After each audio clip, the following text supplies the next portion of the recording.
Perkenalkan, nama saya Devi Meriana dari Prodi PPKN semester 2 kelas Asian Q220-164. Baiklah, di sini saya akan membahas materi RPP yang telah saya buat, yang berjudul tentang menelusuri dinamika demokrasi dalam kehidupan bermasyarakat berbangsa dan bernegara. Baiklah, mulai saja kepada pemateri yang akan dibahas. Makna demokrasi. Makna demokrasi. Kata demokrasi berasal dari dua kata dalam bahasa Yunani, yaitu demos yang berarti rakyat, dan katos atau kretsin yang dapat diartikan sebagai pemerintahan rakyat. Kata ini kemudian diserap menjadi salah satu kata dalam bahasa Inggris, yaitu demokrasi. Salah satu pilar demokrasi adalah sias politika yang membagi ketiga kekuasaan politik negara, seperti eksekutif, yudikatif, dan legislatif, dan diwujudkan dalam tiga jenis lembaga negara yang satu. Untuk diwujudkan dalam tiga jenis lembaga negara yang saling lepas dan berada dalam kelingkatan yang sejajar satu sama lain. Kesejajaran dan independensi ketiga jenis lembaga negara ini diperlukan agar ketiga lembaga negara ini bisa saling mengawasi dan saling mengontrol berdasarkan prinsip check and balances, pengawasan dan keseimbangan. Dalam pandangan Abraham Lincoln, demokrasi adalah suatu sistem pemerintah dari rakyat, oleh rakyat, dan untuk rakyat. Baiklah, lanjut dengan prinsip-prinsip demokrasi. Menurut Alamudi, sebagaimana dikutip oleh Surian dan Syaifullah dalam bukunya yang berjudul Ilmu Kewarganegaraan tahun 2006, suatu negara dapat disebut berbudaya demokrasi apabila memiliki protokol demokrasi sebagai berikut. Poin yang pertama, kedaulatan rakyat. Poin yang kedua, pemerintahan berdasarkan persetujuan dari yang diperintah. Poin yang ketiga, kekuasaan mayoritas. Poin yang keempat, hak minoritas.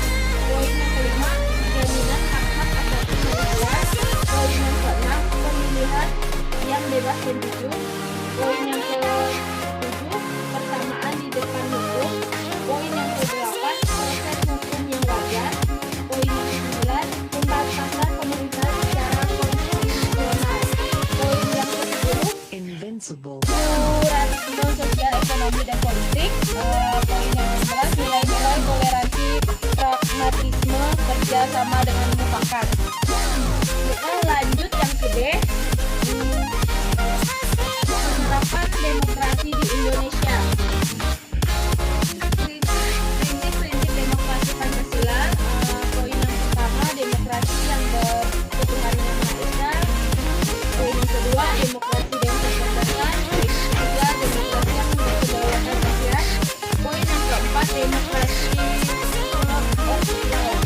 yaitu kekuasaan negara Republik Indonesia itu harus mengandung, melindungi, serta mengembangkan kebenaran hukum atau kekuasaan negara untuk memberikan keadilan hukum. Kekuasaan negara itu menjamin kepastian hukum.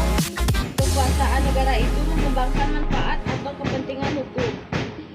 Poin yang kelima, demokrasi dengan permisahan keuangan negara.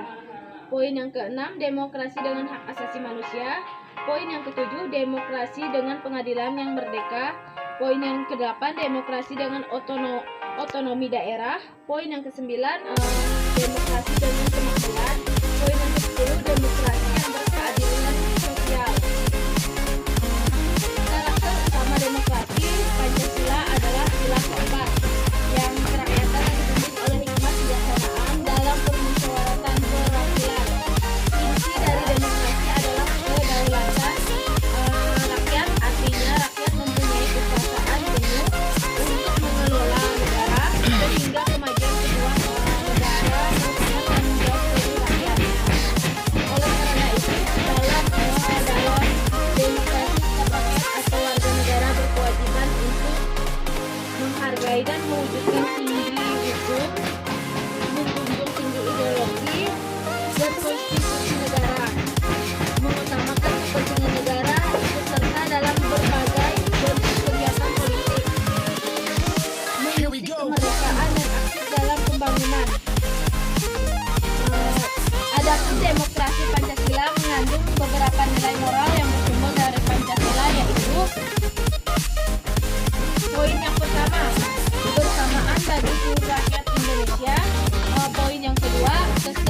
Lanjut ke materi yang selanjutnya, pelaksanaan demokrasi di Indonesia.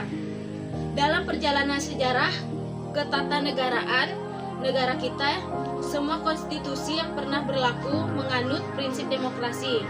Hal ini dapat dilihat misalnya dalam pasal 1 ayat 2 Undang-Undang Dasar 1945 sebelum diamandemen untuk berbunyi kedaulatan adalah di tangan rakyat dan dilakukan oleh Majelis Permusyawaratan Rakyat. Dalam pasal 1 ayat 2 Undang-Undang Dasar Negara Republik Indonesia tahun 1945 setelah diamandemen berbunyi kedaulatan berada di tangan rakyat dan dilaksanakan menurut Undang-Undang Dasar.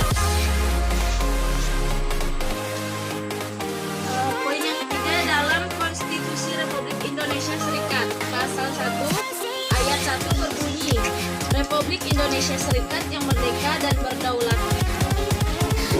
Pasal 1 ayat 1 berbunyi Republik Indonesia Serikat yang merdeka dan berdaulat ialah suatu negara hukum yang demokrasi dan berbentuk federasi. Pasal 1 ayat 2 berbunyi kekuasaan kedaulatan berbunyi Indonesia Serikat dilakukan oleh pemerintahan bersama-sama Dewan Perwakilan Rakyat dan Senat. Poin yang keempat, dalam Undang-Undang Dasar 1950 pasal 1 ayat 1 berbunyi Republik Indonesia yang merdeka dan berdaulat ialah suatu negara hukum yang demokrasi dan berbentuk kekuasaan. Pasal 1 ayat 2 berbunyi kedaulatan Republik Indonesia adalah di tangan rakyat dan dilakukan oleh pemerintahan bersama-sama dengan Dewan Perwakilan Rakyat. Adapun indikator-indikator suatu sistem pemerintahan adalah sistem yang demokrasi.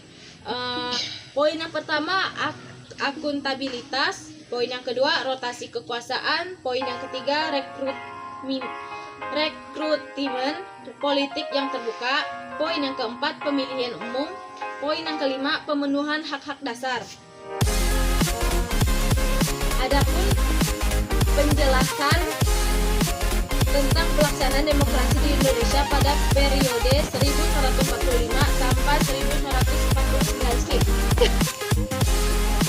Akuntabilitas, maklumat pemerintahan tanggal 1 November 1945, 3 November 1945, 14 November 1945. Rotasi kekuasaan pada masa ini mengidentifikasikan keinginan kuat dari para pemimpin negara untuk membentuk pemerintahan demokrasi.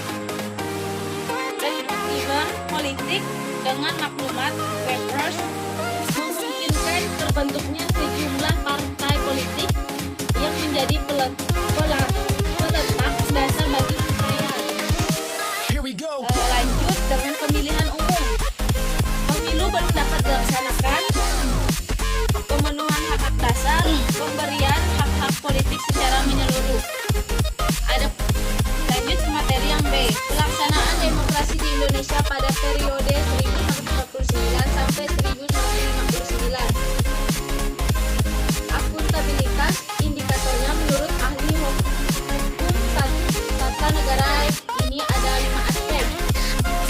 Rotasi kekuasaan, kehidupan kepartaian boleh dikatakan beroleh peluang yang sebesar-besarnya dalam berkembang secara maksimal. Rekrutmen politik, lembaga perwakilan rakyat atau parlemen memainkan peran yang sangat tinggi dalam proses politik yang berjalan.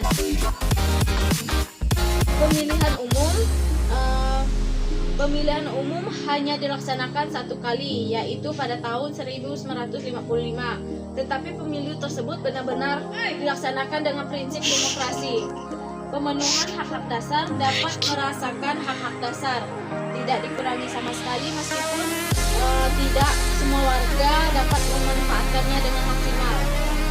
Yang poin yang C, pelaksanaan demokrasi di Indonesia pada periode 1959 sampai 1965. Akuntabilitas telah terjadi pemasangan HAM, yaitu hak sipil dan politik, seperti hak untuk berserikat, berkumpul, mengeluarkan pendapat, pikiran, dan tulisan. Rotasi kekuasaan, sentralisasi kekuasaan yang semakin dominan dalam proses hubungan antara pemerintahan pusat dan daerah. Rekrutmen dilakukan dengan tertutup. Pemilihan umum menurutnya sistem kepartaian. Pemenuhan hak-hak dasar manusia menjadi lemah. Lanjut yang kedua, pelaksanaan demokrasi di Indonesia pada periode 1965 sampai 1998. Akuntabilitas, sikap akomodatif, terdapat tuntutan yang berkaitan dengan penegakan HAM. Rotasi kekuasaan legislatif hampir tidak pernah dilakukan. Rekrutmen politik, sistem rekrutmen dilakukan secara tertutup. Pemilihan umum, pemilu yang terjadi kecurangan.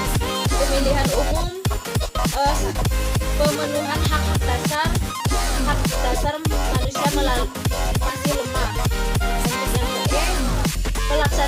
Pelaksanaan demokrasi di Indonesia pada periode 1998 sampai sekarang. Akuntabilitas, masa Orde Baru yang berlawanan dengan pemajuan dan perlindungan HAM. Rotasi kekuasaan dilakukan dari mulai pemerintahan pusat sampai tingkat desa. Rekrutmen politik, sistem rekrutmen dilakukan secara terbuka. Pemilihan umum, pemilu yang dilaksanakan jauh lebih demokratis. Pemenuhan hak dasar rakyat terjamin. Lanjut yang ke C, membangun demokrasi untuk Indonesia. Adapun poin-poin pertama, pentingnya kehidupan yang demokrasi, yaitu persamaan penduduk di muka hukum. Yang kedua, partisipasi dalam pembuatan keputusan. Yang ketiga, distribusi pendapat secara adil. Yang keempat, kebebasan yang bertanggung jawab. Poin yang kedua, perilaku yang mendukung tegaknya nilai-nilai demokrasi. Adapun yang A, memisahkan diri untuk berbuat sesuai dengan aturan main atau hukuman yang berlaku. Yang B, memisahkan diri bertindak demokratis dalam segala hal. Yang C, memisahkan diri menyelesaikan persoalan dengan musyawarah. Yang ke D, memisahkan diri mengadakan perubahan secara damai, tidak dengan kekerasan. Yang ke E, memisahkan diri untuk memilih pemimpin melalui secara demokratis. Yang ke F, selalu menggunakan akal sehat, hati nurani, luhur dalam musyawarah. Yang ke G, selalu mempertanggungjawabkan hasil keputusan masyarakat, bahkan kepada Tuhan Yang Maha Esa, masyarakat, bangsa, dan negara, bahkan secara pribadi. Yang A, menuntut hak setelah melaksanakan kewajiban. Yang I, menggunakan kebebasan dengan rasa tanggung jawab. Yang J, mau menghormati hak orang lain dalam menyampaikan pendapat. Yang K, membiasakan diri memberikan kritik yang bersifat membangun. Mungkin sekian dari penjelasan dari saya atau penyampaian materi dari saya. Jika ada materi yang kurang jelas atau yang kurang dipahami, saya mohon maaf. Sekian dari saya ucapkan terima kasih.